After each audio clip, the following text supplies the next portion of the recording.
class, let's continue looking at gene therapy by looking at the first success story of gene therapy. The first gene therapy success story here. And this is the ADA experiment. ADA here stands for adenosine deaminase. This is an enzyme, and it's an enzyme whose activity is essential for the functioning of the immune response. Absence or defects of this particular gene leads to a condition known as combined immunodeficiency syndrome, or SID. The Ashanti experiment, and here we're looking at a person codenamed Ashanti. The Ashanti experiment was done in 1990 and 98 thereabout. Ashanti's genetic disease was this severe combined immunodeficiency syndrome, and was unable to withstand microbial infections. If you're paying attention, there was some time back a story of the bubble boy, a boy who didn't have any functional immune system, so he was subject to infections and all that, and for all his life he was restricted to a glass sphere. He lived to be several years before dying. So these are some of the conditions we are looking at here when you don't have a functioning immune system. So the procedure itself then that was done during the other experiment. Lymphocytes were retrieved and exposed to a retrovirus carrying the gene for ADA.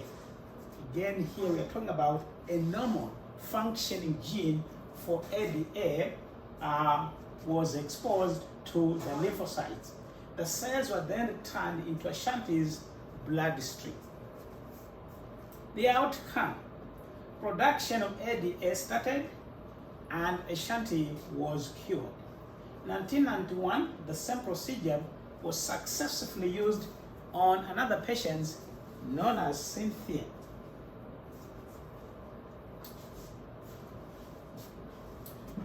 Here is another success story. This was 10-month-old Rice Evans, was successfully treated with gene therapy for CID in the year 2001. So quite a few of these have been done on people, and they have recovered successfully. Well, there is a setback that we have to mention here. The setback for gene therapy, and this involves this patient here, Jess Singer, 1999. This one died while undergoing gene therapy treatment. Another setback, 2003, a patient undergoing gene therapy developed leukemia-like condition. So because of these setbacks, the Food and Drug Administration banned gene therapy and has not approved any gene therapy protocols today. However, know that these FDA is a government agency, but also we have private facilities who have been experimenting and working on these procedures. This is the young man, Jess Singer, who died 1999 while undergoing gene therapy. Let's then shift gears and look at focus of other gene therapy efforts.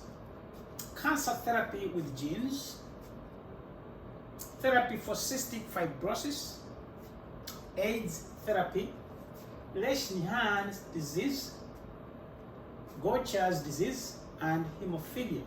These are areas where there's a lot of active research trying to come up with the protocols to work on these genetic diseases.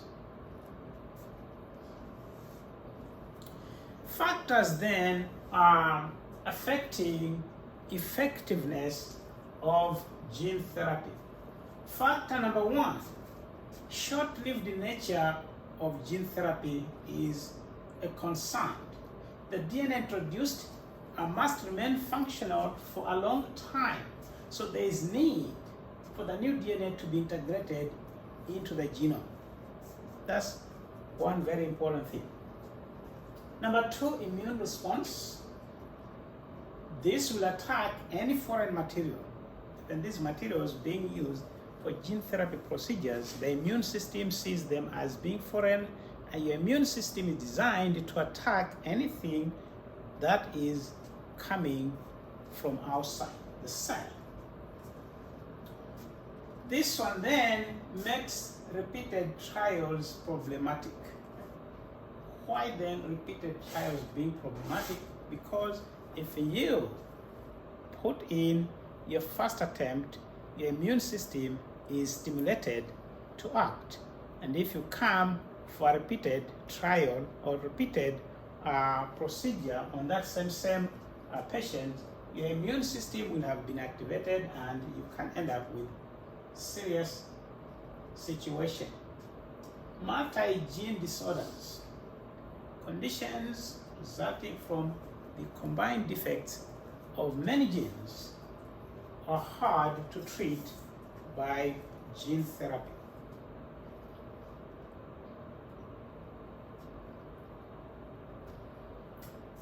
Recent progress of gene therapy. Here we are looking at modifications and refinement and new strategies for gene therapy. Liposomes. These are used to deliver genes into the brain. The brain is one of those organs where it's really difficult to introduce anything that is foreign. But here liposomes were successfully used to do that. And these liposomes are coated with polyethylene glycol, or PEG, and maybe you're wondering why use PEG. PEG is a substance which is used for cell fusion. So if you want to fuse some cells, then what you do is get the cells and introduce polyethylene glycol. So in this particular case, your liposomes are just like cells. They're surrounded by lipid layers. So in the presence of PEG, they fuse with the cells and deliver whatever DNA is put into them.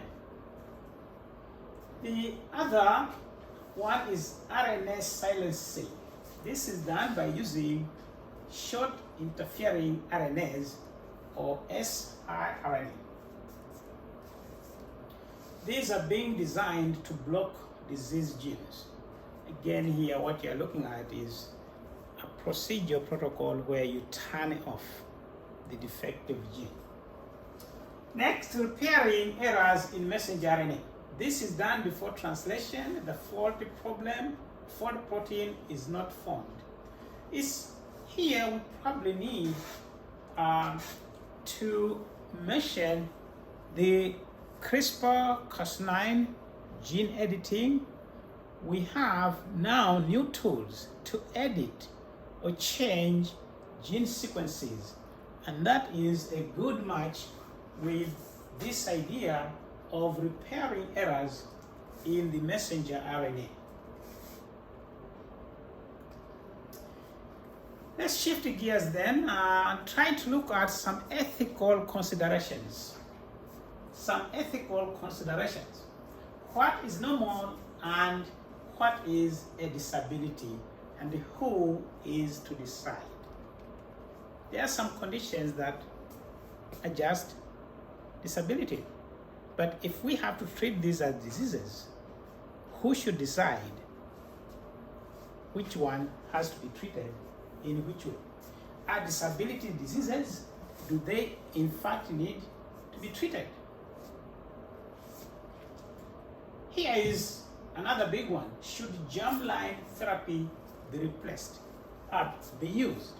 Well, remember earlier on we said that the target cells for gene therapy are somatic or body cells. If gene therapy protocols are used on germline cells, then it means you're making a change that will be carried to the next generation, to the next generation, to the next generation forever. So, should we attempt to use germline gene therapy. The cost is another consideration here. Cost of gene therapy is so high. Who should pay for it? As of now, big money is needed for these protocols, which means those without the money cannot afford it. Should the government pay for it? Should insurance companies pay for this? Those are still questions under consideration. Let's shift gears and look at another area here, regenerative medicine. Regenerative medicine. Now, defining regenerative medicine. Medical procedures that involve growing cells and tissues. Why need regenerative medicine? Well, to repair or replace damaged tissues and organs.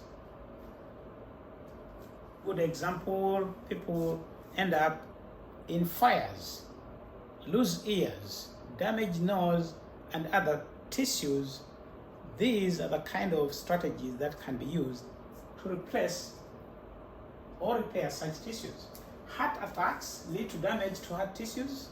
Regenerative medicine here is designed to make repairs to these damaged tissues. Some approaches of regenerative medicine then. Number one, rejuvenation. Boosting the body's ability to heal so that damaged tissues can heal on their own. Number two, replacement. The use of healthy cells or tissues or organs from living or diseased donors to replace damaged ones. There are a lot of examples out there where these have been used. I was watching a program, I think 2 weeks ago, about an individual who had his whole face replaced by a face from a diseased person. Then regeneration, use of specific types of cells or cell products to restore tissues and organ function.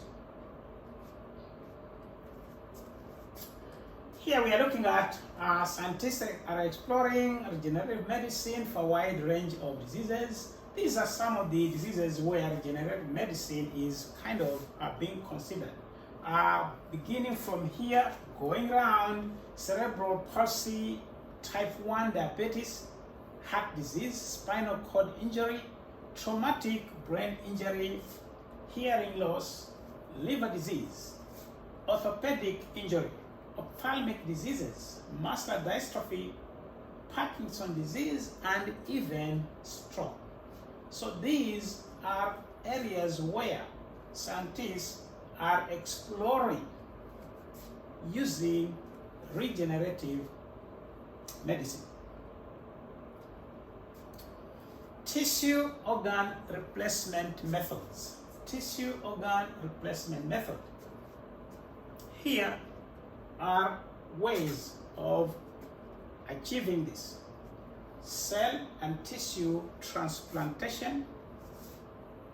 Number 2, fetal tissue grafts. Number 3, organ transplantation. Number 4, autograft. So each one of these is really a set of procedures. Each one of these is really a set of procedures. In the very first one here, you take cells and tissues and then transplant them into the individual in the hope that these can lead to replacement of the damaged cells, tissues, or organs. Fetal tissue, maybe you're wondering why fetal.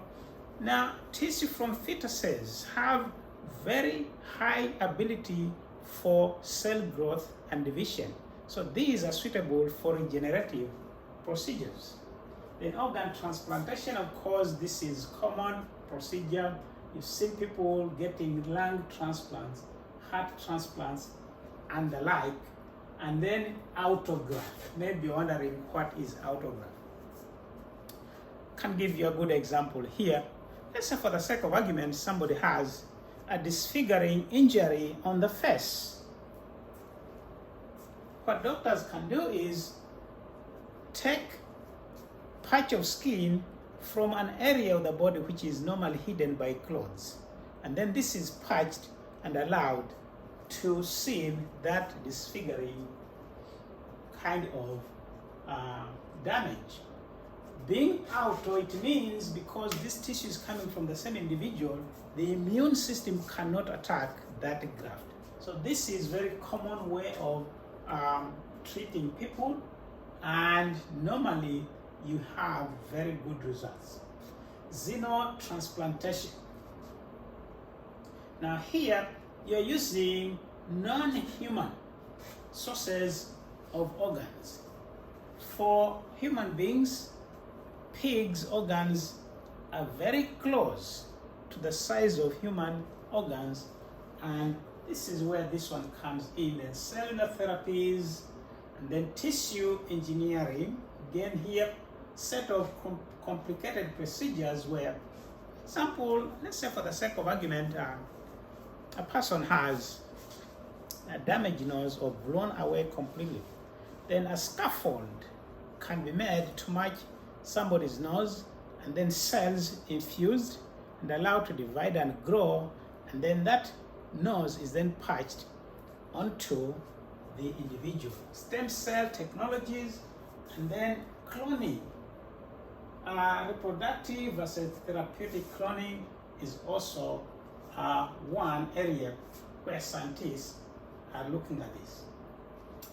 That brings us to the end of this segment on gene therapy, and here are some review questions.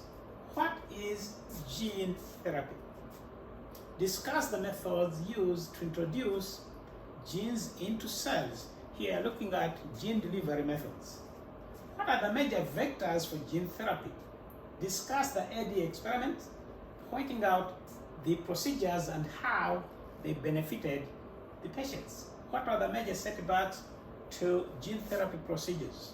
What kind of genetic diseases are good candidates for gene therapy? What are the common approaches for regenerative medicine? What determines which approach is to be used? Thank you.